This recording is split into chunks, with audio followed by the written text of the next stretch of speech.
not all Chinese students and employees are just normal students and workers that are coming here to make a little bit of money and to garner themselves some knowledge. Too many of them come here to steal our intellectual property and to take this back to their country.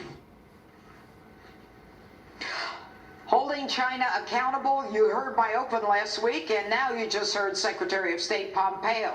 Let's ask my next guest his take on all of it. Former Congressman and current congressional candidate, our friend Darrell Issa, joins me now. I'm going to call you Congressman because you were, and you probably will be again.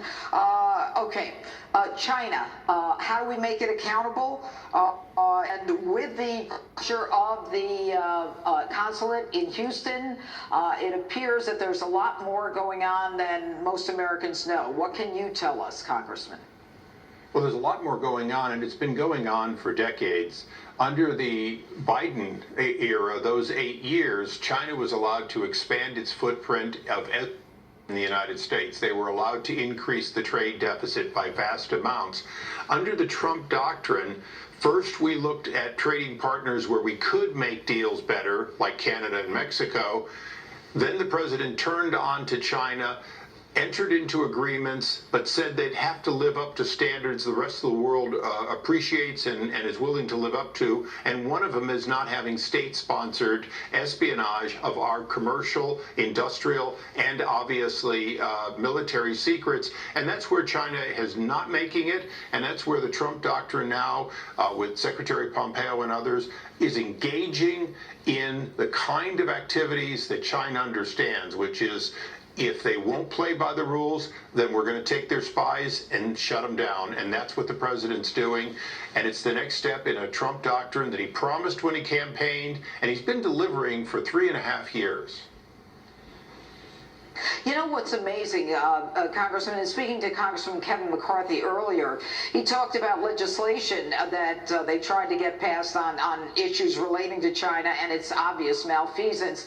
And, you know, the Democrats would have no part of it. And what's stunning to me is the president was on all of this before China unleashed the virus, before China lied about the virus, before they said defective PPE equipment, before they insisted that people they sent the PPE to said thank you when it was defective.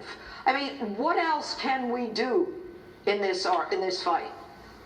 Well, it's pretty clear, and I spent 2 decades legislating, that it's not about legislation. The rule of law and the rule of international law is something that the president already has the tools. The difference between this president and the last administration with Vice President Biden is that this president has the will to engage. You see it with China. You saw it with Canada and Mexico. And quite frankly, you see it where he's defending our federal assets around the country because he knows the law is on his side, and he's using the power of the president in a way the last administration didn't, and the next administration, if it's Biden, won't.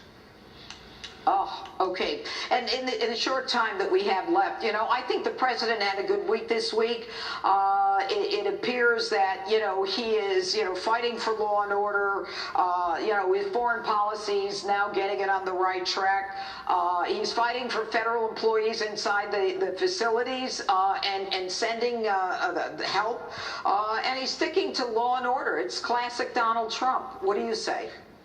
And the president had a great week because the president wasn't hunkered down. The president was doing his job. He was expending that vast amount of energy, greater than any president, the many I've served with. That's where the president shines versus somebody who hides in a bunker, reads from a teleprompter, and then doesn't even get that right sometimes. The fact is the president has the courage to go and take questions, any and all questions, and he has the willingness to realize that he has to change sometimes what he's been doing when conditions and the science is appropriately changing. And that's what we're doing right now. We're seeing a president reacting to the science as it is and showing the leadership that President Trump is now famous for.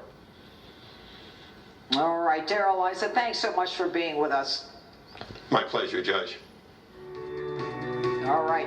And is a vaccine the only